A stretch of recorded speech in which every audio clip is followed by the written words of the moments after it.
Single window ਮੈਂ ਤੁਹਾਨੂੰ ਦੱਸਿਆ ਪਹਿਲਾਂ ਵੀ ਸਿੰਗਲ ਵਿੰਡੋ ਸਿਸਟਮ ਸੀ, ਪਰ ਹਰ ਅਫਸਰ ਦੀ ਆਪਦੀ ਵਿੰਡੋ ਸੀ। ਪਰ ਉਹ ਕਹਿੰਦਾ ਪਹਿਲਾਂ ਮੇਰੇ ਵਾਲੀ ਤੇ ਆ, ਫਿਰ ਅਗਲੀ ਤੇ ਜਾਣ ਜਾਊਂਗਾ। ਲੀਡਰ ਦਾ ਮੁੰਡਾ ਲੀਡਰ ਨਹੀਂ ਬਣਨਾ ਚਾਹੁੰਦਾ, ਪਰ ਉਹਦਾ ਬਾਪੂ ਚਾਹੁੰਦਾ। ਬਹੁਤ ਇਹੋ ਜਿਹੇ ਨੇ ਜਿਹੜੇ ਸਾਡੇ ਤੇ ਥੱਪੇ ਜਾ ਰਹੇ ਨੇ ਵੀ ਇਹੀ ਆ, ਬਸ ਮੰਨੋ ਇਹਨੂੰ ਮੰਨੋ ਬਸ। ਕਿਉਂ ਮੰਨੀਏ ਬਈ ਅਸੀਂ? ਕਿਸੇ ਮੰਤਰੀ ਦੇ ਘਰੇ ਪੋਚਾ ਲਾਉਣ ਵਾਲੀ ਵੀ ਲਾਲ ਬੱਤੀ ਵਾਲੀ ਕਾਰ ਮੰਗਦੀ ਹੈ ਵੀ ਉੱਥੇ ਪੋਚਾ ਲਾਉਣੀ ਆ ਮੈਂ।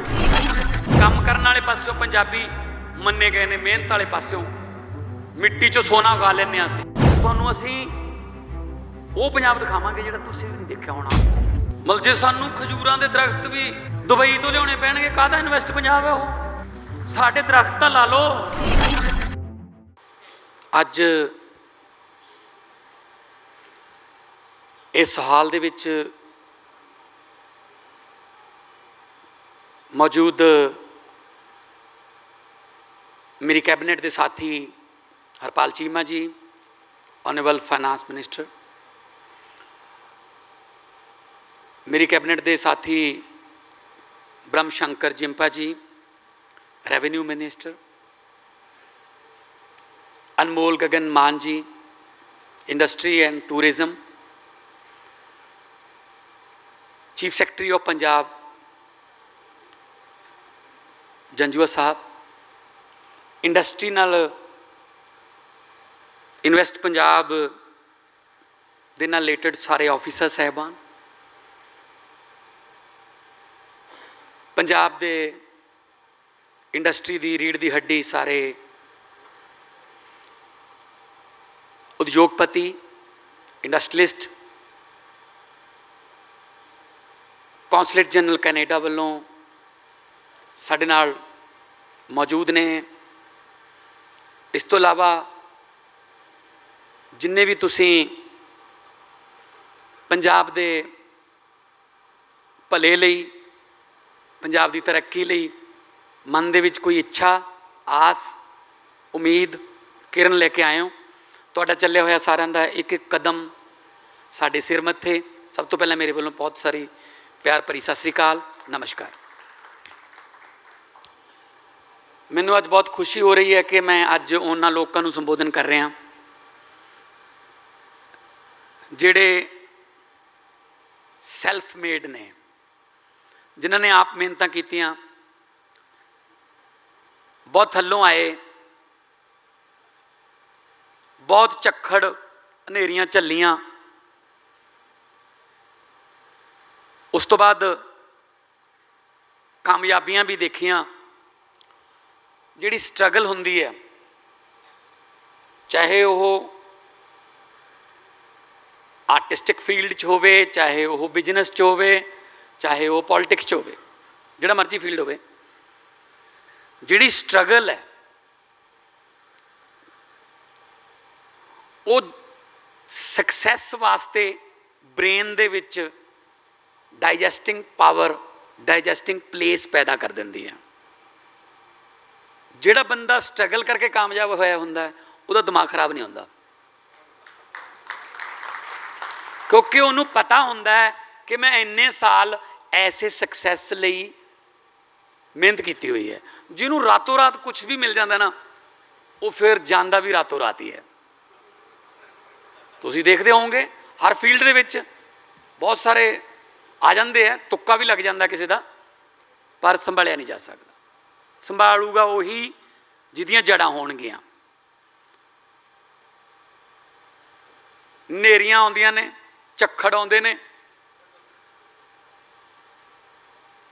बहुत सारे दरख्त जिन्हां दीयां जड़ां पोलियां हुंदियां ने, पर खड़का बहुत करदे हुंदे आ, वो डिग पैंदे ने, ते बोर्ड जिहड़े ने वो 100-100 साल, 1.5-1.5 साल दे अजे भी खड़े ने खेतों के विच, क्योंकि उन्होंने जड़ां धरती नाल जुड़ियां हुई ने।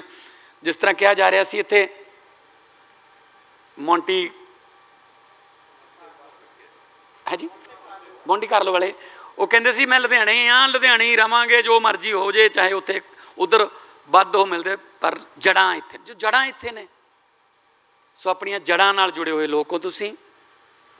हुण आपां जड़ां नूं मजबूत करना।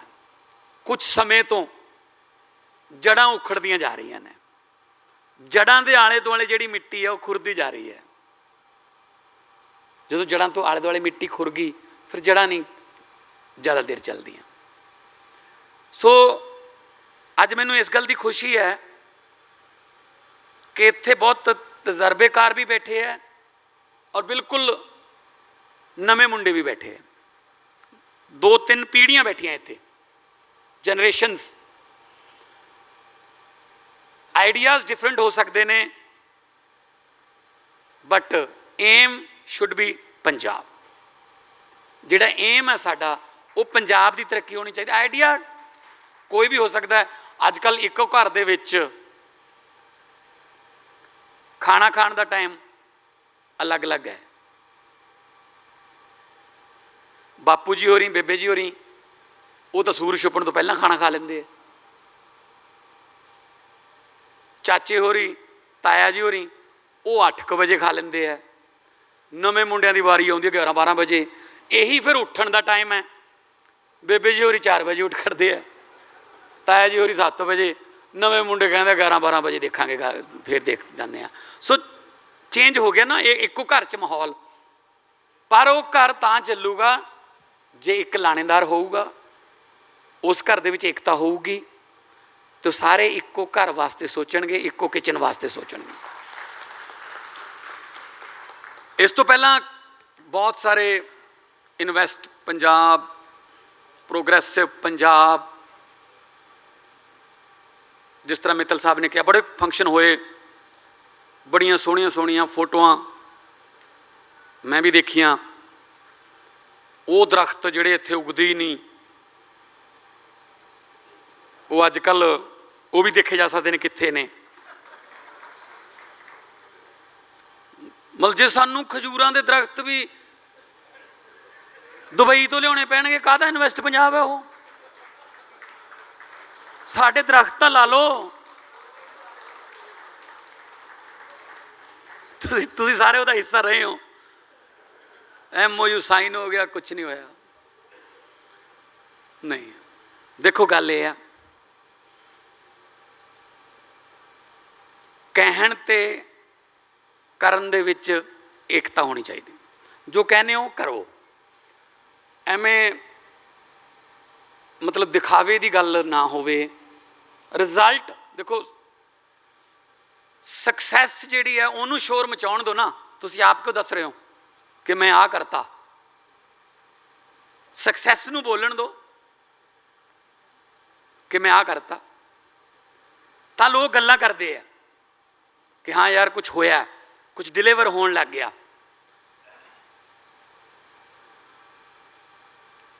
ਸਿੰਗਲ ਵਿੰਡੋ, ਮੈਂ ਤੁਹਾਨੂੰ ਦੱਸਿਆ ਪਹਿਲਾਂ ਵੀ ਸਿੰਗਲ ਵਿੰਡੋ ਸਿਸਟਮ ਸੀ, ਪਰ ਹਰ ਅਫਸਰ ਦੀ ਆਪਦੀ ਵਿੰਡੋ ਸੀ। ਵਿੰਡੋ ਤਾਂ ਸਿੰਗਲ ਹੀ ਸੀ, ਪਰ ਉਹ ਕਹਿੰਦਾ ਪਹਿਲਾਂ ਮੇਰੇ ਵਾਲੀ ਤੇ ਆ, ਫਿਰ ਅਗਲੀ ਤੇ ਜਾਣ ਦੇਊਂਗਾ। ਅਸੀਂ ਸਿੰਗਲ ਵਿੰਡੋ ਦਾ ਮਤਲਬ ਸੱਚੀ ਮੁੱਚੀ ਸਿੰਗਲ ਸਮਝਦੇ ਹਾਂ ਕਿ ਤੁਸੀਂ ਆਓਗੇ, ਸਾਰੀਆਂ NOCs, CLU, ਪੋਲੂਸ਼ਨ, ਇਹ ਵੋ, ਤੁਸੀਂ ਫੀਸ ਭਰੋ, ਇੱਕੋ ਕੰਪਿਊਟਰ 'ਚੋਂ ਕੱਢ ਕੇ ਤੁਹਾਨੂੰ ਸਾਰੇ ਸਰਟੀਫਿਕੇਟ ਤੁਸੀਂ ਆਪਣੇ ਘਰੇ ਕੱਢ ਲਓ, ਜਾ ਕੇ ਕੰਮ ਸ਼ੁਰੂ ਕਰੋ ਜੀ। ਟਾਈਮ ਬਹੁਤ ਲੇਟ ਹੋ ਚੁੱਕੇ ਆਪਾਂ, ਕੰਮ ਸ਼ੁਰੂ ਕਰੀਏ।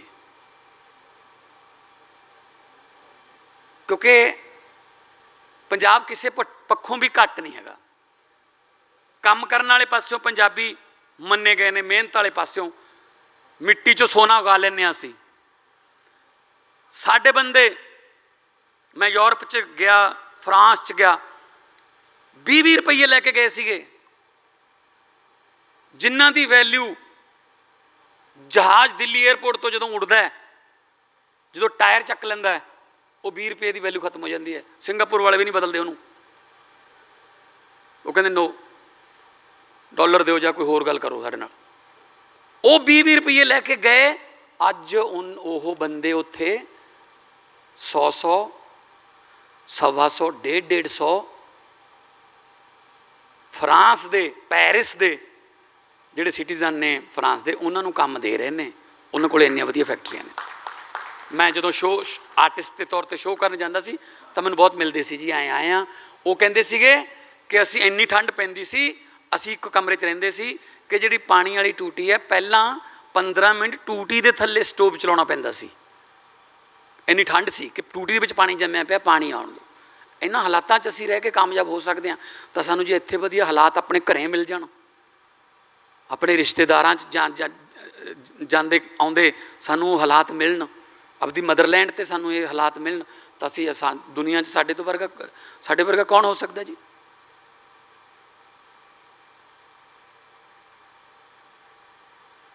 ਗੱਲ ਇਹ ਹੈ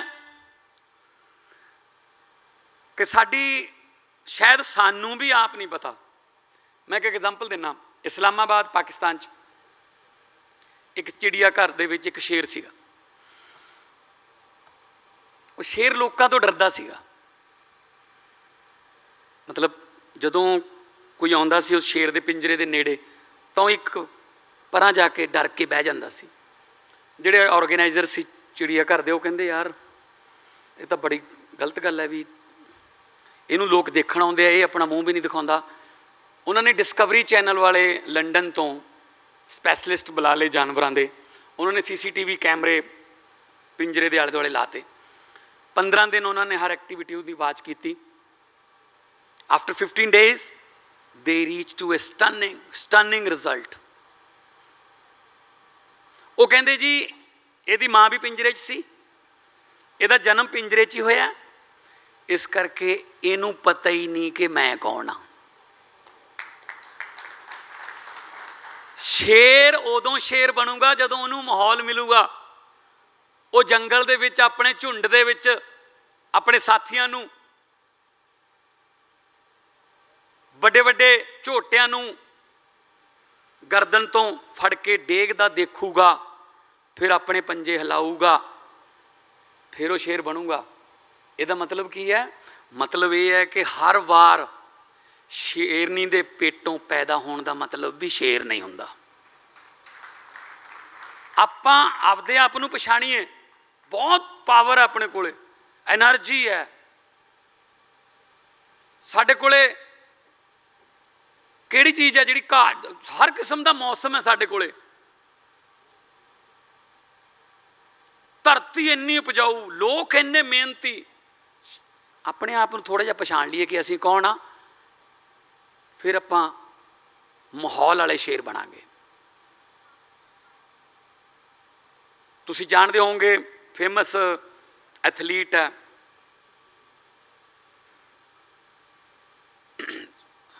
ਜਿਹਨੇ 100 ਮੀਟਰ ਦਾ 200 ਮੀਟਰ ਦਾ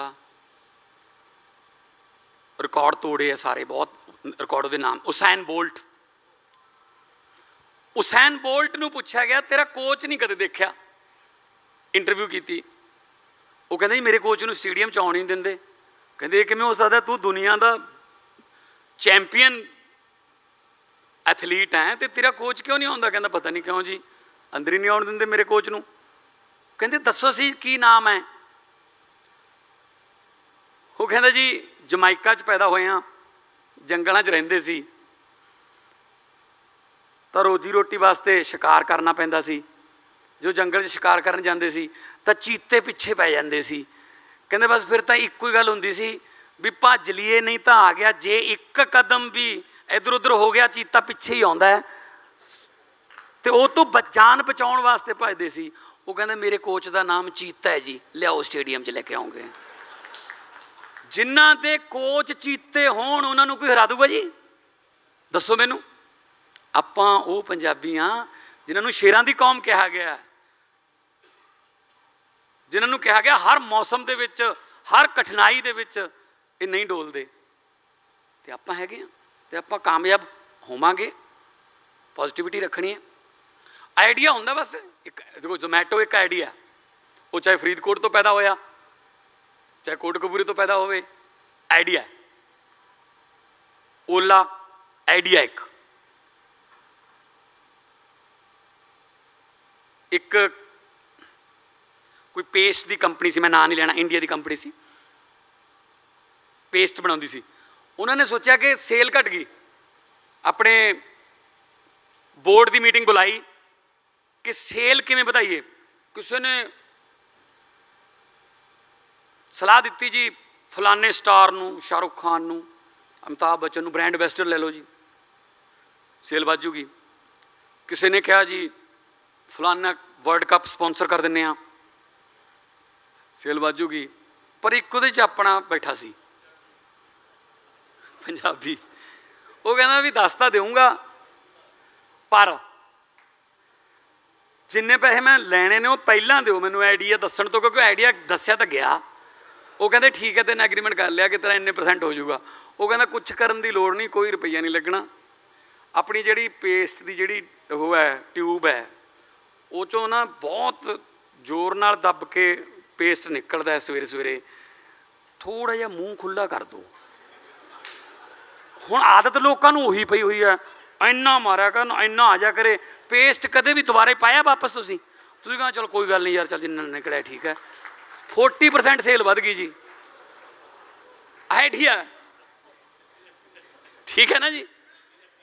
ਸੋ ਸਾਡੇ ਕੋਲ ਆਈਡੀਆਜ਼ ਬਹੁਤ ਨੇ, ਅਸੀਂ ਜੇ ਡਿਵੈਲਪ ਕਰੀਏ, ਅਸੀਂ ਉਹਨਾਂ ਨੂੰ ਇੰਪਲੀਮੈਂਟ ਕਰ ਦਈਏ ਤਾਂ ਸਾਡੇ ਆਈਡੀਆਜ਼ ਜਿਹੜੇ ਨੇ ਉਹ ਦੁਨੀਆ ਭਰ, ਜਿਹੜੀ ਦੁਨੀਆ ਦੇ ਵਿੱਚ ਮਸ਼ਹੂਰ ਵੀ ਨੇ ਤੇ ਹੋਣਗੇ ਵੀ। ਸੋ ਮੈਂ ਅੱਜ ਤੁਹਾਨੂੰ ਸਾਰਿਆਂ ਨੂੰ ਇਨਵਾਈਟ ਕਰਦਾ ਕਿ ਜਿਹੜੇ ਤਾਂ ਇੱਥੇ ਨੇ ਉਹ ਇੱਥੇ ਹੀ ਰਹੋ ਅਤੇ ਤੁਹਾਨੂੰ ਹੋਰ ਮੌਕੇ ਮਿਲਣਗੇ ਫੈਕਟਰੀਆਂ ਨੂੰ ਵੱਡੀਆਂ ਬਣਾਉਣ ਦੇ, ਅਤੇ ਪਤਾ ਲੱਗੇ ਦੁਨੀਆ ਨੂੰ ਕਿ ਹਾਂ ਪੰਜਾਬ ਵੀ ਇੰਡਸਟਰੀਅਲ ਹੱਬ ਬਣ ਗਈ। ਜਿਸ ਤਰ੍ਹਾਂ ਮੈਂ ਬਾਹਰ ਗੱਲ ਕਰ ਰਿਹਾ ਸੀ, ਨਵਦੀਪ ਜੀ ਕੁੜੀ ਪਿੰਡ ਵਿੱਚ ਕੰਮ ਸ਼ੁਰੂ ਕੀਤਾ, ਨਵਦੀਪ ਨਾ ਮੰਦੀ ਪਿੰਡ ਦੇ ਵਿੱਚ ਕੰਮ ਸ਼ੁਰੂ ਕੀਤਾ ਆਪਣੇ ਪਿੰਡ 'ਚ, ਔਰ 150 ਦੇ ਕਰੀਬ ਉਹਦੇ ਕੋਲੇ ਉਸੇ ਪਿੰਡ ਦੇ ਬੰਦੇ ਕੰਮ ਕਰਦੇ ਨੇ। ਅਗਲਾ ਉਹਨੇ ਜੇ ਐਕਸਪੈਂਡ ਕੀਤਾ ਤਾਂ ਨੈਕਸਟ ਪਿੰਡ 'ਚ ਕੀਤਾ, ਨਾ ਕਿ ਆਪਣੇ ਪਿੰਡ 'ਚ ਹੀ ਕੋਈ ਜ਼ਿਆਦਾ ਲਾ ਕੇ ਉਹਨਾਂ ਨੂੰ ਕਹੇ ਕਿ ਇੱਥੇ ਆਓ। ਸੋ ਆਪਾਂ ਵੀ ਥੋੜ੍ਹਾ ਜਿਹਾ ਆਪਾਂ ਨੂੰ ਫੈਲਣ ਦੀ ਲੋੜ ਹੈ। ਆਪਾਂ ਚੰਦ ਸ਼ਹਿਰਾਂ ਤੱਕ ਸੀਮਤ ਹੋ ਗਏ। ਥੋੜ੍ਹਾ ਜਿਹਾ ਆਪਾਂ, ਕਿਉਂਕਿ ਫਿਰ ਉਹ ਤੋਂ ਬਾਅਦ ਕੀ ਹੁੰਦਾ ਹੈ, ਜਦੋਂ ਇੰਡਸਟਰੀ ਜਾਂਦੀ ਹੈ ਜਿੱਥੇ, ਫਿਰ ਲੋਕ ਉੱਧਰ ਨੂੰ ਪਰਿਵਾਰਾਂ ਸਮੇਤ ਆਉਂਦੇ ਆ। ਫਿਰ ਸਕੂਲਾਂ ਦੀ ਪ੍ਰੋਬਲਮ ਆਉਂਦੀ ਹੈ, ਫਿਰ ਉਹਨਾਂ ਦੇ ਰਹਿਣ, ਉਹ ਨਵੇਂ ਘਰ ਲੈਣੇ ਪੈਣਗੇ ਉਹਨਾਂ ਨੂੰ ਜਾਂ ਅਪਾਰਟਮੈਂਟ ਲੈਣਗੇ। ਬਜਾਏ ਇਸ ਦੇ ਕਿ ਆਪਾਂ ਥੋੜ੍ਹਾ ਜਿਹਾ ਉੱਧਰਲੇ ਪਾਸੇ ਜਿਹੜਾ ਲੈਂਡ ਲੋਕ ਏਰੀਆ ਜਾਂ ਜਿੱਥੇ ਨਹੀਂ ਹੈਗਾ ਉੱਥੇ ਅਸੀਂ ਤੁਹਾਨੂੰ ਲੈਂਡ ਪ੍ਰੋਵਾਈਡ ਕਰਾਵਾਂਗੇ, ਲੈਂਡ ਵੀ ਸਸਤੀ ਪਊਗੀ। ਹੁਣ ਤਾਂ ਆਪਣੇ ਕੋਲੇ ਹਾਈਵੇ ਵੀ ਪਹਿਲਾਂ ਇੱਕੋ ਹੀ ਹੁੰਦਾ ਸੀ NH1, ਹੁਣ ਹਾਈਵੇ 4-5 ਜਿਹੜੇ ਦਿੱਲੀ ਨੂੰ ਕਨੈਕਟੀਵਿਟੀ ਹੈ। ਅਤੇ ਇੱਕ ਹੋਰ ਖੁਸ਼ੀ ਦੀ ਗੱਲ ਮੈਂ ਤੁਹਾਨੂੰ ਦੱਸ ਦਿੰਦਾ, ਸਾਡੀ ਟਾਟਾ ਸਕਾਈ ਨਾਲ, ਕਿਉਂਕਿ ਜਿਹੜੀ ਏਅਰ ਇੰਡੀਆ ਹੈ ਉਹ ਟਾਟਾ ਸਕਾਈ ਬਣ ਜਾਣੀ ਹੈ, ਉਹਦਾ ਨਾਮ ਟਾਟਾ ਸਕਾਈ ਹੋਊਗਾ। ਜਿਹੜਾ ਉਹਨਾਂ ਦਾ ਟਾਟਾ ਸਕਾਈ ਸੈਟੇਲਾਈਟ ਸੀ ਉਹਦਾ ਨਾਮ ਟਾਟਾ ਪਲੇ ਕਰ ਲਿਆ ਉਹਨਾਂ ਨੇ। ਸੋ ਟਾਟਾ ਸਕਾਈ ਹੁਣ ਪ੍ਰਾਈਵੇਟ ਹੋ ਗਈ, ਏਅਰ ਇੰਡੀਆ ਜਿਹੜੀ ਹੈ। ਸੋ ਟਾਟਾ ਸਕਾਈ ਨਾਲ ਗੱਲ ਹੋ ਰਹੀ ਹੈ, ਵਿਸਤਾਰਾ ਨਾਲ ਗੱਲ ਹੋ ਰਹੀ ਹੈ, ਬ੍ਰਿਟਿਸ਼ ਏਅਰਵੇਜ਼ ਨਾਲ ਗੱਲ ਹੋ ਰਹੀ ਹੈ, ਏਅਰ ਕੈਨੇਡਾ ਨਾਲ ਵੀ ਗੱਲ ਹੋ ਰਹੀ ਹੈ ਕਿ ਸਾਨੂੰ ਅੰਮ੍ਰਿਤਸਰ ਸਾਹਿਬ ਅਤੇ ਮੋਹਾਲੀ ਤੋਂ ਸਿੱਧੀਆਂ ਲੰਡਨ, ਟੋਰਾਂਟੋ, ਵੈਨਕੂਵਰ, ਸਿਲੀਕਨ ਵੈਲੀ, SFO, ਸ਼ਿਕਾਗੋ, ਨਿਊਯਾਰਕ ਦੀਆਂ ਫਲਾਈਟਾਂ ਮਿਲ ਬਿਲਕੁਲ ਅਪਡੇਟਡ। ਸਾਡੇ ਕੋਲ ਇਮੀਗ੍ਰੇਸ਼ਨ ਸਿਸਟਮ ਹੈ, ਕਸਟਮ ਸਿਸਟਮ ਹੈ, ਜਿਹੜਾ ਟਰਮੀਨਲ ਹੈ ਉਹ ਇੱਕ ਹੈ, ਉਹ ਵਿਚਾਲੇ ਰਹਿ ਜੂਗਾ, ਇੱਕ ਉਹਦੇ ਇੱਧਰ ਬਣੂਗਾ, ਇੱਕ ਇੱਧਰ ਬਣੂਗਾ। 3 ਟਰਮੀਨਲ ਹੋਣਗੇ ਸਾਡੇ ਕੋਲ। ਜਦੋਂ ਸਾਡੇ ਕੋਲ ਇੰਟਰਨੈਸ਼ਨਲ ਫਲਾਈਟਸ ਆ ਗਈਆਂ, 5 ਸਟਾਰ 7 ਸਟਾਰ ਹੋਟਲਸ ਨੇ, ਕੋਈ ਰਹਿਣ ਦੀ ਪ੍ਰਬੰਧ ਕੋਈ ਉਹ ਨਹੀਂ ਹੈਗੀ ਦਿੱਕਤ। ਅੰਬੈਸੀਜ਼ ਇੱਥੇ ਆ ਰਹੀਆਂ ਨੇ। ਸੋ ਸਾਨੂੰ ਇਸੇ ਤਰ੍ਹਾਂ ਅੰਮ੍ਰਿਤਸਰ ਸਾਹਿਬ ਹੈ, ਲੱਖਾਂ ਦੀ ਤਾਦਾਦ ਦੇ ਵਿੱਚ ਟੂਰਿਸਟ ਇੱਕ ਦਿਨ 'ਚ ਆਉਂਦਾ, ਮੱਥਾ ਟੇਕਣ ਆਉਂਦੇ ਹੈ। ਕੋਈ ਬਾਰਡਰ 'ਤੇ ਝੰਡੇ ਦੀ ਜਿਹੜੀ ਰਸਮ ਹੈ ਉਹ ਦੇਖਦਾ ਹੈ, ਕੋਈ ਵਾਰ ਮਿਊਜ਼ੀਅਮ ਦੇਖਦਾ ਹੈ। ਤਾਂ ਸਾਡੇ ਕੋਲ ਟੂਰਿਜ਼ਮ ਦਾ ਵੀ ਬਹੁਤ ਵੱਡਾ ਸਕੋਪ ਹੈ, ਜਿਹਨੂੰ ਹਜੇ ਤੱਕ ਛੇੜਿਆ ਹੀ ਨਹੀਂ ਗਿਆ। ਔਰ ਲੱਕੀਲੀ ਇੰਡਸਟਰੀ ਮਿਨਿਸਟਰ ਜੋ ਹੈ ਉਹਨਾਂ ਕੋਲ ਟੂਰਿਜ਼ਮ ਵੀ ਹੈ। ਇੱਕ ਮੈਂ ਤੁਹਾਡੇ ਨਾਲ ਵਾਅਦਾ ਕਰਦਾ, ਇਸ ਵਾਰ ਥੋੜ੍ਹਾ ਜਿਹਾ ਮੈਂ ਥੋੜ੍ਹਾ ਬਿਜ਼ੀ ਸੀ, ਤਾਂ ਕਰਕੇ 15 ਅਗਸਤ ਵਗੈਰਾ ਦੇ ਫੰਕਸ਼ਨ ਸੀ, PM ਸਾਹਿਬ ਨੇ ਵੀ ਆਉਣਾ ਸੀ। ਨੈਕਸਟ ਜਿਹੜਾ ਆਪਣਾ ਇਨਵੈਸਟ ਪੰਜਾਬ ਦਾ ਜਿਹੜੀ ਮੀਟਿੰਗ ਹੋਊਗੀ ਉਹ 5 ਸਟਾਰ 'ਚ ਨਹੀਂ ਹੋਊਗੀ। ਤੁਹਾਨੂੰ ਅਸੀਂ ਉਹ ਪੰਜਾਬ ਦਿਖਾਵਾਂਗੇ ਜਿਹੜਾ ਤੁਸੀਂ ਵੀ ਨਹੀਂ ਦੇਖਿਆ ਹੋਣਾ। ਜਦੋਂ ਆਪਾਂ ਆਨੰਦਪੁਰ ਸਾਹਿਬ ਗਏ, ਆਡੀਟੋਰੀਅਮ ਹੈ ਬਹੁਤ। ਜਦੋਂ ਰਣਜੀਤ ਸਾਗਰ ਡੈਮ ਤੇ ਗਏ, ਜਦੋਂ ਧਾਰ ਕਲਾਂ ਵਾਲੇ ਵਾਟਰਫਰੰਟ ਤੇ ਗਏ, ਰਣਜੀਤ ਸਾਗਰ ਡੈਮ ਦੇ ਵਿੱਚ 16 ਏਕੜ ਦਾ ਆਈਲੈਂਡ ਹੈ। ਅਸੀਂ ਟੂਰਿਜ਼ਮ ਇੰਡਸਟਰੀ ਨਾਲ ਗੱਲ ਕਰ ਰਹੇ ਹਾਂ, ਡਿਵੈਲਪ ਕਰੋ। ਮੈਂ ਸ਼ਰਤ ਲਾਉਣ ਨੂੰ ਤਿਆਰ ਹਾਂ ਕਿ ਉਦੈਪੁਰ ਵਾਲਾ ਜਿਹੜਾ ਤਾਜ ਲੇਕ ਹੈ ਉਹਦੇ ਨਾਲੋਂ ਵੱਧ, ਕਿਉਂਕਿ ਜ਼ੈਟੀ ਬਣ ਜੂਗੀ, ਇੰਨਾ ਨੀਲਾ ਪਾਣੀ, ਇੰਨਾ ਬਲੂ ਵਾਟਰ। ਮੈਂ ਦੁਨੀਆ ਘੁੰਮ ਲਈ, ਜ਼ਿਆਦਾ ਮੈਂ ਪੈਟਿੰਗਟਨ ਦੇਖਿਆ in Canada near Kelowna in BC। Penticton is a small city, it's a beautiful lake city. ਜ਼ਿਆਦਾ ਇੰਨਾ ਪਾਣੀ ਪੈਟਿੰਗਟਨ 'ਚ ਹੈ। ਜੇ ਤੁਸੀਂ ਸਰੀ ਤੋਂ ਕੈਮਲੂਸ ਜਾ ਰਹੇ ਹੋ, ਪ੍ਰਿੰਸ ਜੌਰਜ ਜਾ ਰਹੇ ਹੋ, ਜਾਂ ਅੱਗੇ ਕੈਲਗਰੀ ਜਾ ਰਹੇ ਹੋ, ਤਾਂ ਰਸਤੇ 'ਚ ਆਉਂਦਾ ਹੈ ਕਲੋਨਾ ਪੈਟਿੰਗਟਨ। ਮੈਨੂੰ ਉਹਨਾਂ ਦੇ ਵੀ ਰਸਤੇ ਪਤਾ, ਦੇਖ ਲਓ। ਇੱਥੇ ਵਾਲਿਆਂ ਨੂੰ ਆਪਣੇ ਆਪਦੇ ਪਿੰਡ ਨਹੀਂ ਥਿਆਉਂਦੇ। ਸੋ ਜਾਂ ਤੁਹਾਨੂੰ ਅਸੀਂ ਉੱਥੇ ਦਿਖਾਵਾਂਗੇ, ਅਸੀਂ ਤੁਹਾਨੂੰ ਪੰਜਾਬ ਦਿਖਾਵਾਂਗੇ 5 ਸਟਾਰ ਹੋਟਲਾਂ ਦੇ ਵਿੱਚ। ਠੀਕ ਹੈ, ਇੱਥੇ ਸਬਮਿਟ ਹੋ ਗਿਆ, ਆਹ ਸਾਰੀਆਂ ਫੈਸਿਲਿਟੀਆਂ ਸਾਡੀਆਂ ਜੇ ਐਸੇ ਮਾਹੌਲ 'ਚ ਲੱਗੀਆਂ ਹੋਣ ਜਿੱਥੇ ਤੁਸੀਂ ਨਾਲ ਨਾਲ ਪੰਜਾਬ ਨੂੰ ਹਰਾ ਭਰਿਆ, ਪੰਜਾਬ ਦੀਆਂ ਕੋਇਲਾਂ ਬੋਲਦੀਆਂ, ਪੰਜਾਬ ਦੇ ਪੰਛੀ ਦੇਖੋਗੇ, ਤਾਂ ਤੁਹਾਨੂੰ ਹੋਰ ਵੀ ਵਧੀਆ ਲੱਗੂ। ਸੋ ਟੂਰਿਜ਼ਮ ਨੂੰ ਅਸੀਂ ਬੜਾਵਾ ਦੇਵਾਂਗੇ। ਟੂਰਿਜ਼ਮ ਇੰਡਸਟਰੀ ਜਿਹੜੀ ਹੈ, ਇੱਕ ਹੋਰ ਯੂਨੀਕ ਆਈਡੀਆ, ਬਹੁਤ ਸਾਰੇ ਇੰਡਸਟਰੀਅਲਿਸਟ ਇੱਥੇ ਬੈਠੇ ਨੇ ਜਿਹੜੇ ਐਕਸਪੋਰਟ ਕਰਦੇ ਨੇ। ਸੋਨਾਲੀਕਾ ਟਰੈਕਟਰ ਐਕਸਪੋਰਟ ਕਰਦਾ ਹੈ, ਮੌਂਟੀ ਕਾਰਲੋ ਆਪਣੀਆਂ ਸਵੈਟਰਸ, ਆਪਣੇ ਕੱਪੜੇ ਬ੍ਰਾਂਡ ਆਪਣੇ ਉਹ ਪ੍ਰਮੋਟ ਕਰਦੇ ਨੇ, ਆਪਣਾ ਐਕਸਪੋਰਟ ਕਰਦੇ ਨੇ। ਵਰਧਮਾਨ ਐਕਸਪੋਰਟ ਕਰਦਾ ਹੈ, ਹੀਰੋ ਸਾਈਕਲ, ਸਾਰਾ ਕੁਛ ਇੰਪੋਰਟ ਵੀ ਕਰਦੇ ਹਾਂ। ਪਰ ਸਾਡੇ ਕੋਲੇ ਪੋਰਟ ਨਹੀਂ ਹੈਗਾ। ਪੋਰਟ ਹੈਗਾ ਕਾਂਡਲਾ ਨੇੜੇ ਜਿਹੜਾ ਪੈਂਦਾ, ਇੱਥੇ ਢੰਡਾਰੀ ਹੈ, ਉਹ ਡਰਾਈ ਪੋਰਟ ਹੈ। ਚਲੋ ਆਪਾਂ ਇੱਥੇ ਸਮੁੰਦਰ ਤਾਂ ਨਹੀਂ ਲਿਆ ਸਕਦੇ, ਪਰ ਆਪਾਂ ਇੱਕ ਹੋਰ ਸਕੀਮ ਦਾ ਬਹੁਤ ਵਧੀਆ ਫਾਇਦਾ ਉਠਾ ਸਕਦੇ ਹਾਂ। 25,000 ਰੁਪਈਆ ਮੈਨੂੰ ਦੱਸਿਆ ਮਿੱਤਲ ਸਾਹਿਬ ਨੇ ਕਿ 25,000 ਰੁਪਈਆ ਇੱਕ ਟਰੈਕਟਰ ਦਾ ਸਾਨੂੰ ਕਿਰਾਇਆ ਦੇਣਾ ਪੈਂਦਾ ਹੈ ਪੋਰਟ ਤੱਕ, ਇੱਕ ਟਰੈਕਟਰ ਦਾ। ਰੇਲਵੇ ਦੀ ਇੱਕ ਸਕੀਮ ਹੈ ਕਿ 3% ਤੇ ਉਹ ਤੁਹਾਨੂੰ ਲੋਨ ਫਾਈਨਾਂਸ ਕਰ ਦੇਣਗੇ। 350 ਕਰੋੜ ਦੀ ਇੱਕ ਟ੍ਰੇਨ, ਫੁੱਲ ਟ੍ਰੇਨ ਜਿਹਨੂੰ ਕਹਿੰਦੇ ਆ, ਗੁੱਡਸ ਟ੍ਰੇਨ ਜਿਹੜੀ ਹੈ ਉਹ ਆਉਂਦੀ ਹੈ। ਤੁਸੀਂ ਸਾਰੇ ਮਿਲ ਕੇ ਗੱਲ ਕਰੀਏ, ਆਪਾਂ ਬਹਿ ਕੇ, ਆਪਾਂ 3 ਟ੍ਰੇਨਾਂ ਲੈਂਦੇ ਹਾਂ ਜਿਹਦਾ ਨਾਮ ਹੋਊਗਾ ਪੰਜਾਬ ਔਨ ਵੀਲਜ਼। ਤੁਹਾਡੇ ਆਪਣੇ ਰੈਕ ਹੋਣਗੇ ਉਹਦੇ 'ਚ, ਹੁਸ਼ਿਆਰਪੁਰੋਂ ਚੱਕ ਕੇ ਲਿਆ ਕਰਾਂਗੇ ਜੀ ਟਰੈਕਟਰ, ਜੇ ਕਹੋ ਤਾਂ ਅੰਦਰ ਫੈਕਟਰੀ 'ਚੋਂ ਵੀ ਚੱਕ ਲਿਆ ਕਰਾਂਗੇ। ਠੀਕ ਹੈ ਨਾ। So Punjab will be the first state in India ਜਿਹਦੇ ਕੋਲੇ ਆਪਣੀਆਂ ਟ੍ਰੇਨਾਂ ਹੋਣਗੀਆਂ। ਇੱਧਰੋਂ ਜਾਂਦੇ ਹੋਏ ਟਰੈਕਟਰ ਲੈ ਗਏ, ਉਧਰੋਂ ਜਿਨ੍ਹਾਂ ਨੇ ਇੰਪੋਰਟ ਕਰਨਾ ਉਹਨਾਂ ਦਾ ਸਮਾਨ ਲੈ ਆਓ। ਜਦੋਂ ਕੋਲੇ ਦੀ ਲੋੜ ਹੈ, ਆਪਾਂ ਕੋਲੇ ਵਾਸਤੇ ਲਾ ਦਿਓ ਉਹਨਾਂ ਨੂੰ। ਤੇ ਬਿਜਲੀ ਦੀ ਤੁਹਾਨੂੰ ਮੈਂ ਖੁਸ਼ਖਬਰੀ ਦੱਸਦਾ, ਝਾਰਖੰਡ ਦੇ ਵਿੱਚ ਆਪਣੀ ਜਿਹੜੀ ਕੋਲੇ ਦੀ ਖਾਨ ਬੰਦ ਪਈ ਸੀ ਬਹੁਤ ਦੇਰ ਤੋਂ, ਪਤਾ ਨਹੀਂ ਕਿਹੜੇ ਕਾਰਨ ਸੀ, ਕੋਈ ਉਹਨਾਂ ਦੇ ਆਪਦੇ ਹੋਣਗੇ, ਮੈਨੂੰ ਨਹੀਂ ਪਤਾ। ਉਹ ਕੋਲ ਮਾਈਨ ਜਿਹੜੀ ਹੈ ਉਹ ਚੱਲ ਪਈ। ਪੰਜਾਬ ਜਿਹੜਾ ਹੁਣ ਉਹ ਕੋਲੇ ਪੱਖੋਂ ਬਿਜਲੀ ਦੀ ਕੋਈ ਕਮੀ ਨਹੀਂ ਆਊਗੀ। ਵੈਸੇ ਜਿਵੇਂ ਤੁਸੀਂ ਕਹਿ ਰਹੇ ਹੋ ਰੀਨਿਊਅਲ ਐਨਰਜੀ ਹੋ ਗਈ, ਜਾਂ ਜਿਹੜੇ ਵੀ ਐਨਰਜੀ ਦੇ, ਗ੍ਰੀਨ ਐਨਰਜੀ ਦੇ ਜਿੰਨੇ ਵੀ ਪਲਾਂਟਸ ਜਾਂ ਪ੍ਰੋਜੈਕਟ ਆਉਣਗੇ, ਪੰਜਾਬ ਉਹਨਾਂ ਨੂੰ ਪਹਿਲ ਦੇ ਆਧਾਰ 'ਤੇ ਲਾਗੂ ਕਰੂਗਾ।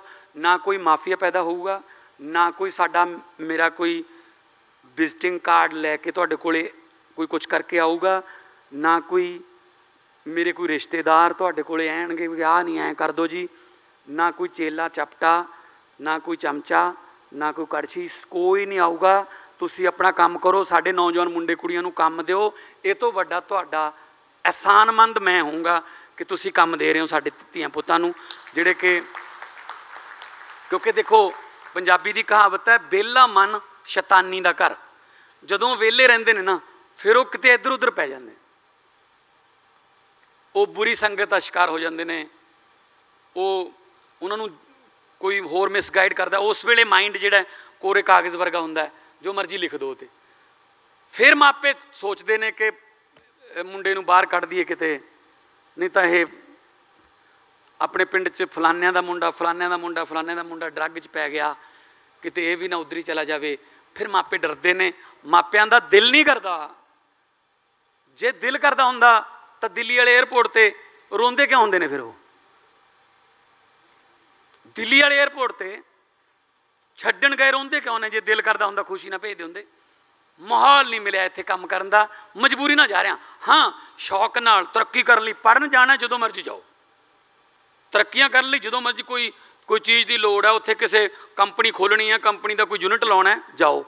पर जे मजबूरी लैके जाती है then it's a totally failure of the government system. System का फेलियर करके या सिस्टम तो दुखी होके इत्थों कोई जावे ना, उहदे वास्ते मैं तुहाडे कोलों अज एक छोटी जी सौगात मंगदा। हाँ क्योंकि सिस्टम नूं आपां बदलण लगे हुए हैं, तो जदों सिस्टम नूं किसी भी सिस्टम नूं बदलण लगोगे तो जिहड़े सिस्टम के बैनीफिशरी ने वो बाउंस बैक जरूर करते हैं। फिर इन्ना कुछ तो आपां नूं झलना पऊगा। तुसीं दस दिओ सानूं कि आ जी देखो, क्योंकि पता की है जी, बहुत सारे अफसर जिहड़े ने 5 महीने हो गए सरकार बनी नूं, वो हुण पता करन लगे ने अपनी तनख्वाह कितनी है, क्योंकि हुण कल्ली तनख्वाह ही मिलती है बस। पता ही नहीं सी, पहला लैनी ही नहीं सी, वो तो वैसे खाते च आ जाती सी, वो तो बोनस उठ के मुंह में जीरा। सो जे करप्शन फ्री माहौल मिल जूगा, लॉ एंड ऑर्डर कंट्रोल्ड मिल जूगा, कोई तुहानू इंस्पैक्टरी राज, कोई छापे मारने वाला काम ये वो बंद हो जूगा, तो मैनू दसो कौन बंदा है जिहड़ा पंजाब छड्ड के किते होर फैक्ट्री लानी चाहूगा? कहूगा मैं इत्थे घरे काम करूँगा, मेरा घर ठीक हो गया, मेरा घर ही ठीक हो गया, आज आपां आपदा घर ठीक कर लैंदे आं। देखो अरविंद केजरीवाल जी ने उस वेले वैट हुंदा सी, हुण तां GST आ गई। दिल्ली के व्यापारी बुलाए, दसो जी की करना है? वो कहंदे इंस्पैक्टर बहुत तंग करदे, अरे वो ना साडे कोले आउण। ओके 12.5% वैट हुंदा सी, तुसीं जाणदे हो। ओके इंस्पैक्टर कोई नहीं आऊगा, ना तुहाडे तो कोई ब्राइब मंगूगा, कोई करप्शन नहीं करूगा, इंस्पैक्टर राज खत्म। 12.5% तो घटा के 5.5% वैट कर दिंने आ। 7% वैट घटाता जी। उदों वैट जिहड़ा सी वो सूबे दा सीगा, हुण तां GST है। 12.5% तो 5.5% वैट करता केजरीवाल साहब ने, तो सिर्फ एक गल कही कि हुण मेरियां अखां चक्खां दे पा के बस एक गल का वादा कर लो, टैक्स ईमानदारी नाल भरोगे। तुसीं बिलीव करो कि 7% टैक्स घटा के 2000 करोड़ की कलैक्शन वध गई सी। कारण ये कि लोगों को विश्वास हो गया, व्यापारी को विश्वास हो गया, जिहड़ा टैक्स मैं पे कर रहा वो मेरे ते ही आऊगा वापस, in the form of infrastructure, in the form of roads, in the form of schools, सस्ती बिजली, पानी, वधिया वर्ल्ड क्लास हाउसिंग। सो जो टैक्स तुसी दोगे, जिस दिन तुहानू ये यकीन हो गया कि जिहड़ा मैं टैक्स पे कर रहा मेरे ते आऊगा, कोई कमी नहीं रहनी खजाने च किसी। हुण सानू यकीन नहीं हैगा, तुसी भी सही हो, दुध का फूकिया लस्सी नू फूका मारदा। हुण सानू यकीन ही नहीं हैगा कि साडे टैक्स का पैसा कित्थे जाऊगा। ताइयों फिर CA नू कहने होर देख ला घटा के कोई। ਕੋਈ ਇੱਧਰੋਂ ਉੱਧਰੋਂ ਹੋਰ ਦੇਖ ਲੈ ਯਾਰ, ਥੋੜ੍ਹਾ ਜਿਹਾ ਵੱਜ ਜੇ, ਇਹ ਤਾਂ ਉਹਨਾਂ ਕੋਲੇ ਜਾਊਗਾ। ਉਹਨਾਂ ਕੋਲੇ ਕੌਣ? ਅਸੀਂ ਲੀਡਰ। ਜਿਸ ਤਰ੍ਹਾਂ ਮਿੱਤਲ ਸਾਹਿਬ ਕਹਿੰਦੇ ਸੀ, ਕਿਸਾਨ ਦਾ ਮੁੰਡਾ ਕਿਸਾਨ ਨਹੀਂ ਬਣਨਾ ਚਾਹੁੰਦਾ, ਇੰਡਸਟਰੀਲਿਸਟ ਦਾ ਮੁੰਡਾ ਇੰਡਸਟਰੀਅਲ ਬਣਨਾ ਚਾਹੁੰਦਾ ਹੈ, ਫਿਲਮ ਸਟਾਰ ਦਾ ਮੁੰਡਾ ਫਿਲਮ ਸਟਾਰ ਬਣਨਾ ਚਾਹੁੰਦਾ ਹੈ, ਲੀਡਰ ਦਾ ਮੁੰਡਾ ਲੀਡਰ ਨਹੀਂ ਬਣਨਾ ਚਾਹੁੰਦਾ, ਪਰ ਉਹਦਾ ਬਾਪੂ ਚਾਹੁੰਦਾ ਹੈ। ਬਹੁਤ ਇਹੋ ਜਿਹੇ ਨੇ ਜਿਹੜੇ ਸਾਡੇ ਤੇ ਥੱਪੇ ਜਾ ਰਹੇ ਨੇ ਵੀ ਇਹੀ ਹੈ ਬਸ, ਮੰਨੋ ਇਹਨੂੰ, ਇਹਨੂੰ ਮੰਨੋ ਬਸ। ਕਿਉਂ ਮੰਨੀਏ ਬਈ ਅਸੀਂ? ਡੈਮੋਕ੍ਰੇਸੀ ਹੈ ਯਾਰ, ਕਿਉਂ ਮੰਨੀਏ ਅਸੀਂ? ਜਦੋਂ ਅਸੀਂ ਆਪਣੇ ਚੋਂ ਲੀਡਰ ਪੈਦਾ ਕਿਉਂ ਨਹੀਂ ਕਰਦੇ? ਕੋਈ ਕਮੀ ਹੈ ਤੁਹਾਡੇ 'ਚ? ਸਾਡੇ ਧੀਆਂ ਪੁੱਤਾਂ 'ਚ ਕੋਈ ਕਮੀ ਹੈ? ਉਹ ਕਿਉਂ ਨਹੀਂ ਲੀਡਰ ਬਣ ਸਕਦੇ? ਉਹ ਕਿਉਂ ਨਹੀਂ ਵਧੀਆ ਪ੍ਰਸ਼ਾਸਕ ਬਣ ਸਕਦੇ? ਇਹਨਾਂ ਨੇ ਕੋਈ ਰਜਿਸਟਰੀ ਕਰਾ ਲਈ ਕਿ ਅਸੀਂ ਉਹ ਬਣਿਆ ਕਰਾਂਗੇ ਬਸ? ਦਿੱਕਤ ਇਹ ਹੈ ਕਿ ਮਾਹੌਲ ਹੀ ਉਹ ਮਿਲਦਾ ਉਹਨੂੰ, ਬਸ ਜੰਮਦੇ ਨੂੰ ਗਨਮੈਨ। ਜਿਸ ਵੇਲੇ ਕੈਨੇਡਾ ਦੇ prime minister Stephen Harper Canada ਦੇ ਪ੍ਰਾਈਮ ਮਿਨਿਸਟਰ ਸੀ, ਜਿਸ ਵੇਲੇ ਤਤਕਾਲੀਨ ਪ੍ਰਾਈਮ ਮਿਨਿਸਟਰ ਸੀ, ਉਸ ਵੇਲੇ ਉਹਨਾਂ ਦਾ ਬੇਟਾ ਅਖਬਾਰ ਸੁੱਟਦਾ ਸੀ ਘਰਾਂ 'ਚ। ਉਹ ਕਹਿੰਦਾ ਮੈਂ ਪ੍ਰਧਾਨ ਮੰਤਰੀ, ਮੇਰਾ ਡੈਡੀ ਬਣਿਆ, ਮੈਂ ਥੋੜ੍ਹੀ ਬਣਿਆ। ਇੱਥੇ ਕਿਸੇ ਮੰਤਰੀ ਦੇ ਘਰੇ ਪੋਚਾ ਲਾਉਣ ਵਾਲੀ ਵੀ ਲਾਲ ਬੱਤੀ ਵਾਲੀ ਕਾਰ ਮੰਗਦੀ ਹੈ ਵੀ ਉੱਥੇ ਪੋਚਾ ਲਾਉਣੀ ਆ ਮੈਂ। ਹੱਦ ਹੈ ਯਾਰ, ਖਮੋਨ ਯਾਰ, ਕਿ ਸਟੇਟ ਦਾ ਪੈਸਾ ਜਾ ਰਿਹਾ ਏ, ਤੁਸੀਂ ਕੀ ਮਤਲਬ ਕੀ ਲੈ ਜਾਓਗੇ ਇੱਥੋਂ ਤੁਸੀਂ?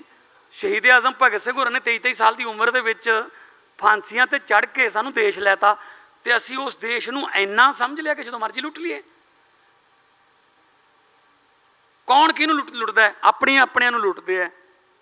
ਸਾਨੂੰ ਦੁੱਖ ਇਸ ਗੱਲ ਦਾ ਹੈ, ਪੰਜਾਬੀਆਂ ਨੂੰ ਵੀ ਦੁੱਖ ਇਸ ਗੱਲ ਦਾ ਹੈ, ਇੰਡੀਅਨ, ਆਪਾਂ ਸਾਰੇ ਇੰਡੀਅਨਸ ਹਾਂ, ਸਾਨੂੰ ਦੁੱਖ ਇਸ ਗੱਲ ਦਾ ਹੈ ਕਿ ਸਾਨੂੰ ਸਾਡੇ ਹੀ ਲੁੱਟਦੇ ਆ। ਲੋਹੇ ਦੀ ਤੇ ਸੋਨੇ ਦੀ ਦੁਕਾਨ ਆਮੋ ਸਾਹਮਣੇ ਸੀ ਬਾਜ਼ਾਰ 'ਚ, ਤਾਂ ਇੱਕ ਦਿਨ ਸੋਨੇ ਨੇ ਲੋਹੇ ਨੂੰ ਕਿਹਾ ਕਿ ਥੋੜਾ ਤੇਰੇ ਵੀ ਵੱਜਦਾ ਹੈ, ਥੋੜਾ ਮੇਰੇ ਵੀ ਵੱਜਦਾ ਹੈ, ਪਰ ਤੇਰੀ ਆਵਾਜ਼ ਥੋੜ੍ਹੀ ਜ਼ਿਆਦਾ ਨਹੀਂ ਆਉਂਦੀ ਯਾਰ, ਸਾਰੇ ਬਾਜ਼ਾਰ 'ਚ ਤੇਰੀ ਆਵਾਜ਼ ਆਉਂਦੀ ਹੈ। ਲੋਹੇ ਨੂੰ ਕਿਹਾ ਸੋਨੇ ਨੇ, ਕਹਿੰਦਾ ਲੋਹੇ ਦਾ ਥੋੜਾ ਤੇਰੇ 'ਤੇ ਵੱਜਦਾ, ਲੋਹੇ ਦਾ ਥੋੜਾ ਮੇਰੇ 'ਤੇ ਵੱਜਦਾ, ਪਰ ਤੇਰੀ ਆਵਾਜ਼ ਬਹੁਤ ਜ਼ਿਆਦਾ ਆਉਂਦੀ, ਸ਼ੋਰ ਬਹੁਤ ਕਰਦਾ ਤੂੰ। ਤਾਂ ਲੋਹਾ ਕਹਿੰਦਾ ਬਿਲਕੁਲ ਸਹੀ ਗੱਲ ਹੈ, ਥੋੜਾ ਤੇਰੇ ਵੀ ਵੱਜਦਾ, ਥੋੜਾ ਮੇਰੇ ਵੀ ਵੱਜਦਾ, ਮੇਰੀ ਆਵਾਜ਼ ਬਹੁਤ ਆਉਂਦੀ ਹੈ। ਕਹਿੰਦਾ ਭਰਾ ਮੇਰਿਆ, ਉਹਦਾ ਕਾਰਨ ਇਹ ਹੈ, ਤੂੰ ਸੋਨਾ ਹੈ, ਤੇਰੇ 'ਤੇ ਲੋਹੇ ਦਾ ਥੋੜਾ ਵੱਜਦਾ ਹੈ, ਤੇਰੇ ਲਈ ਲੋਹਾ ਬਗਾਨਾ ਹੈ, ਬਗਾਨਿਆਂ ਨੇ ਤਾਂ ਕੁੱਟਣਾ ਹੀ ਹੁੰਦਾ ਹੈ, ਬਗਾਨਿਆਂ ਤੋਂ ਕੀ ਉਮੀਦ ਕਰ ਲਓਗੇ? ਬਗਾਨਿਆਂ ਨੇ ਤਾਂ ਕੁੱਟਣਾ ਹੀ ਹੁੰਦਾ, ਤੈਨੂੰ ਕੁੱਟੀ ਜਾਂਦੇ, ਤੇਰੀ ਆਵਾਜ਼ ਨਹੀਂ ਆਉਂਦੀ। ਮੈਨੂੰ ਦੁੱਖ ਇਸ ਗੱਲ ਦਾ, ਮੈਨੂੰ ਮੇਰੇ ਆਪਣੇ ਕੁੱਟਦੇ ਨੇ। ਲੋਹੇ ਦਾ ਥੋੜਾ ਲੋਹੇ ਨੂੰ ਕੁੱਟਦਾ। ਸੋ ਸਾਨੂੰ ਦੁੱਖ ਇਸ ਗੱਲ ਦਾ, ਅਸੀਂ ਬਗਾਨਿਆਂ ਨਾਲ ਨਿਪਟ ਲਾਂਗੇ, ਪਰ ਸਾਡੇ ਆਪਣੇ ਕੀ ਕਰੀਏ ਜਿਹੜੇ ਲੁੱਟੀ ਜਾਂਦੇ? ਉਹਦੇ ਵਾਸਤੇ ਆਪਾਂ ਇਕੱਠੇ ਹੋ, ਕੰਮ ਕਰੋ, ਸਾਡੇ ਅੰਡਰ ਜੋ ਆਉਂਦਾ ਅਸੀਂ ਤੁਹਾਨੂੰ ਪ੍ਰੋਵਾਈਡ ਕਰਾਵਾਂਗੇ। ਮੇਰੀ ਇੰਨੀ ਕੁ ਸਵਾਰਥ ਲਾ ਲਓ ਮੇਰਾ ਕਿ ਮੈਂ ਤੁਹਾਨੂੰ ਟੈਕਨੀਸ਼ੀਅਨ ਵੀ ਦੇਵਾਂਗਾ, ਮੈਂ ਇੰਜੀਨੀਅਰ ਵੀ ਦੇਵਾਂਗਾ, ਮੈਂ ਉਹਨਾਂ ਨਾਲ ਵਾਅਦਾ ਕਰੂੰਗਾ ਕਿ ਓਕੇ ਤੁਸੀਂ ਜਾਣਾ ਨਹੀਂ, ਤੁਹਾਨੂੰ ਇੱਥੇ ਹੀ ਕੰਮ ਮਿਲੂਗਾ। ਜਿਸ ਦਿਨ ਉਹਨਾਂ ਨੂੰ ਕੰਮ ਮਿਲਿਆ ਉਸ ਦਿਨ ਫਿਰ ਮੈਂ ਉਹਨਾਂ ਨੂੰ ਕਹਿ ਸਕੂੰਗਾ, ਨਹੀਂ ਫਿਰ ਉਹਨਾਂ ਚਿਰ ਮੈਂ ਵੀ ਉਹਨਾਂ ਨਾਲ ਅੱਖਾਂ ਨਹੀਂ ਮਿਲਾ ਸਕਦਾ ਕਿ ਤੁਸੀਂ ਤਾਂ ਕਹਿੰਦੇ ਸੀ ਜੀ ਇੱਥੇ ਕੰਮ ਮਿਲੂਗਾ, ਦੱਸੋ ਕਿੱਥੇ ਮਿਲੂਗਾ। ਸੋ ਬਹੁਤ ਵੱਡੀ ਸ਼ੁਰੂਆਤ ਅੱਜ ਹੋਈ ਹੈ। ਟਾਟਾ ਸਟੀਲ ਜਿਹੜਾ ਹੈ, ਜਮਸ਼ੇਦਪੁਰ ਤੋਂ ਬਾਅਦ ਸਭ ਤੋਂ ਵੱਡਾ ਪਲਾਂਟ ਉਹਨਾਂ ਦਾ ਲੁਧਿਆਣੇ ਦੇ ਵਿੱਚ ਆ ਰਿਹਾ। ਨਾਰਥ ਇੰਡੀਆ ਦਾ ਫਸਟ ਹੈ, ਨਾਰਥ ਇੰਡੀਆ ਦਾ ਫਸਟ ਹੈ। 2600 ਕਰੋੜ ਰੁਪਈਆ ਉਹ ਲਾਉਣਗੇ। ਹੋਰ ਵੀ ਤੁਸੀਂ ਤਾਂ ਬੈਠੇ ਹੀ ਹੋ, ਸਾਡੇ ਘਰ ਦੇ ਹੋ, ਜਦੋਂ ਮਰਜ਼ੀ ਮੈਨੂੰ ਮੋਢੇ ਤੋਂ ਫੜ ਕੇ ਰੋਕ ਲਓ। ਮੈਨੂੰ ਮੇਰੇ ਸੀਨੀਅਰ ਹੋ, ਮੇਰੇ ਬਜ਼ੁਰਗ, ਮੇਰੇ ਪਿਤਾ ਦੀ ਸਮਾਨ ਦੇ ਬਜ਼ੁਰਗ ਬੈਠੇ ਨੇ। ਆਈ ਮੇ ਬੀ ਰੋਂਗ, ਮੈਂ ਗਲਤ ਵੀ ਹੋ ਸਕਦਾ, ਤੁਸੀਂ ਮੈਨੂੰ ਦੱਸੋ ਕਿ ਕਾਕਾ ਐਂ ਨਹੀਂ, ਐਂ ਕਰ, ਇਹਦੇ ਨਾਲ ਫਿਰ ਐਂ ਹੋ ਜਾਊਗਾ, ਮੈਂ ਕਰੂੰਗਾ। ਲੋਕਾਂ ਨੇ ਪੈਨ ਦਿੱਤਾ ਹੈ, ਉਹ ਵਿਸ਼ਵਾਸ ਦਿੱਤਾ ਹੈ। ਜਿਹੜਾ ਲੋਕਾਂ ਦਾ ਪੈਨ ਹੈ ਉਹਦੇ ਵਿੱਚ ਵਿਸ਼ਵਾਸ ਦੀ ਸਿਆਹੀ ਪਾਈ ਹੋਈ ਹੈ। ਜੇ ਉਹ ਸਿਆਹੀ ਕਿਤੇ ਇੱਧਰ ਉੱਧਰ ਗਲਤ ਜਗ੍ਹਾ 'ਤੇ ਚੱਲ ਗਈ, ਫਿਰ ਵਿਸ਼ਵਾਸ ਟੁੱਟ ਜੂਗਾ ਲੋਕਾਂ ਦਾ। ਸੋ ਵਿਸ਼ਵਾਸ ਜਿਹੜਾ ਹੈ ਉਹ ਨਹੀਂ ਤੋੜਨਾ ਪਬਲਿਕ ਦਾ ਵੀ। ਇਹ ਮੈਂ ਤੁਹਾਨੂੰ ਵਿਸ਼ਵਾਸ ਦਿਵਾਉਣਾ, ਮੈਂ ਤੁਹਾਡਾ ਵਿਸ਼ਵਾਸ ਨਹੀਂ ਤੋੜਦਾ। ਤੁਸੀਂ ਮੇਰੇ 'ਤੇ ਵਿਸ਼ਵਾਸ ਕਰੋ। ਸੋ ਇਹ ਗੱਲ ਹੁਣ ਅੱਜ ਦਿਮਾਗ 'ਚ ਲੈ ਕੇ ਜਾਇਓ ਕਿ ਸਰਕਾਰ ਸਾਡੀ ਹੈ। ਸਾਡੀ ਮੀਨਸ ਪਬਲਿਕ ਦੀ। ਤੁਸੀਂ ਪਬਲਿਕ ਦਾ ਹਿੱਸਾ ਹੋ, ਸਰਕਾਰ ਤੁਹਾਡੀ ਹੈ, ਤੁਸੀਂ ਸਰਕਾਰ ਦੇ ਮਾਲਕ ਹੋ। ਇੰਡਸਟਰੀਅਲ ਪੋਲਿਸੀ ਇੰਡਸਟਰੀ ਵਾਲਿਆਂ ਨੂੰ ਪੁੱਛ ਕੇ ਸਾਰੇ ਤੁਹਾਡੇ ਸੁਝਾਅ ਜਿਹੜੇ ਨੇ ਹਜੇ ਵੀ ਅਸੀਂ ਲੈ ਰਹੇ ਹਾਂ ਸਾਰੇ, ਕਿਉਂਕਿ ਜਿੱਥੇ ਸਮੱਸਿਆ ਹੱਲ ਵੀ ਉੱਥੇ ਹੀ ਆ। ਸਿਆਣੇ ਕਹਿੰਦੇ ਆ ਬਟੂਆ ਜਿੱਥੇ ਗਵਾਚਿਆ ਉੱਥੋਂ ਹੀ ਲੱਭਦਾ ਹੁੰਦਾ। ਸੋ ਜੇ ਤੁਹਾਡਾ ਕਿਸੇ ਦਾ ਬਟੂਆ ਗਵਾਚਿਆ ਤਾਂ ਲੱਭੂਗਾ ਵੀ ਉੱਥੋਂ ਜਿੱਥੇ ਗਵਾਚਿਆ, ਤਾਂ ਆਪਾਂ ਭਾਲਾਂਗੇ, ਲੱਭਾਂਗੇ। ਜੇ ਤੁਹਾਡੇ ਬਟੂਏ 'ਚ ਕੁਛ ਹੋਊਗਾ ਤਾਈਓ ਪੰਜਾਬ ਦੇ ਚੁੱਲ੍ਹਿਆਂ ਦੀ ਅੱਗ ਚੱਲੂਗੀ। ਤੁਸੀਂ ਇੰਡਸਟਰੀ ਵਾਲੇ ਹੋ, ਤੁਸੀਂ ਉਦਯੋਗਪਤੀ ਕਹਿੰਦੇ ਤੁਹਾਨੂੰ। ਤੁਸੀਂ ਉਦਯੋਗਾਂ ਰਾਹੀਂ ਤੁਹਾਡੀਆਂ ਚਿਮਨੀਆਂ ਦੇ ਵਿੱਚੋਂ, ਤੁਹਾਡੀਆਂ ਫੈਕਟਰੀਆਂ ਦੇ ਚਿਮਨੀਆਂ ਦੇ ਵਿੱਚੋਂ ਜੇ ਧੂੰਆਂ ਨਿਕਲੂਗਾ ਤਾਂ ਸਾਡੇ ਚੁੱਲ੍ਹਿਆਂ ਦੀ ਅੱਗ ਬਚੂਗੀ। ਮੈਂ ਤੁਹਾਨੂੰ ਫਿਰ ਬੇਨਤੀ ਕਰਦਾ, ਪੰਜਾਬ ਦੇ ਚੁੱਲ੍ਹਿਆਂ 'ਚੋਂ ਅੱਗ ਜਿਹੜੀ ਹੈ ਉਹ ਬੁਝਣ ਨਹੀਂ ਦੇਣੀ। ਅਤੇ ਸਿਵਿਆਂ ਦੀ ਅੱਗ ਜਿਹੜੀ ਪੰਜਾਬ ਦੇ ਵਿੱਚ ਬਹੁਤ ਉੱਚੀਆਂ ਲਾਟਾਂ ਹੋ ਗਈਆਂ, ਉਹਨੂੰ ਆਪਾਂ ਠੱਲ ਪਾਉਣੀ ਹੈ। ਕਦੇ ਕੋਈ ਨਸ਼ੇ ਨਾ ਮਰ ਗਏ, ਬੇਰੁਜ਼ਗਾਰੀ ਕਰਕੇ, ਗਰੀਬੀ ਕਰਕੇ, ਮਹਿੰਗਾਈ ਕਰਕੇ। ਆਓ ਇਕੱਠੇ ਹੋ ਕੇ ਆਪਾਂ ਪੰਜਾਬ ਨੂੰ ਦੁਬਾਰੇ ਪੰਜਾਬ ਬਣਾਈਏ। ਸਾਨੂੰ ਕੈਲੀਫੋਰਨੀਆ, ਲੰਡਨ, ਪੈਰਿਸ ਬਣਾਉਣ ਦੀ ਲੋੜ ਨਹੀਂ। ਸਾਨੂੰ ਤਾਂ ਸਾਡਾ ਪੁਰਾਣਾ ਪੰਜਾਬ ਹੀ ਮੋੜ ਦਿਓ, ਹੱਸਦਾ ਖੇਡਦਾ, ਭੰਗੜੇ ਪਾਉਂਦਾ, ਗਿੱਧੇ ਪਾਉਂਦਾ, ਛਿੰਝਾਂ ਕਰਦਾ। ਅਤੇ ਉਸ ਰੰਗਲੇ ਪੰਜਾਬ ਵਾਸਤੇ ਕੁਛ ਵੀ ਕਰਨਾ ਪੈ ਜੇ, ਸਰਕਾਰ ਵੱਲੋਂ ਤੁਹਾਨੂੰ ਕੁਛ ਚਾਹੀਦਾ, ਮੈਂ ਹਾਜ਼ਰ ਹਾਂ। ਅਤੇ ਤੁਹਾਡੇ ਤੋਂ ਵੀ ਇਹੀ ਉਮੀਦ ਕਰਦਾ ਕਿ ਤੁਸੀਂ ਵੀ ਜਿਹੜਾ ਪੰਜਾਬ ਹੈ ਆਉਣ ਵਾਲੇ ਦਿਨਾਂ ਦੇ ਵਿੱਚ ਉਹ ਪੰਜਾਬ ਨੂੰ ਲੋਕ ਕਹਿਣਗੇ ਹਾਂ ਯਾਰ, ਬਜ਼ੁਰਗ ਜਿਹੜੇ 90 ਸਾਲ ਦੇ ਹੋ ਗਏ, ਉਹ ਵੀ ਉਹਨਾਂ ਦੀਆਂ ਅੱਖਾਂ ਵੀ ਥੋੜ੍ਹਾ ਜਿਹਾ ਦੇਖ ਜਾਣਗੀਆਂ ਕਿ ਹਾਂ ਯਾਰ, ਦੁਨੀਆ ਤੋਂ ਜਾਣ ਤੋਂ ਪਹਿਲਾਂ ਅਸੀਂ ਦੇਖ ਲਿਆ ਕਿ ਸਾਡਾ ਪੰਜਾਬ ਜਿਹੜਾ ਲੀਹ 'ਤੇ ਚੜ੍ਹ ਗਿਆ, ਅਤੇ ਲੀਹਾਂ ਆਪਾਂ ਬਣਾਉਣੀਆਂ ਨੇ। ਬਹੁਤ ਬਹੁਤ ਧੰਨਵਾਦ।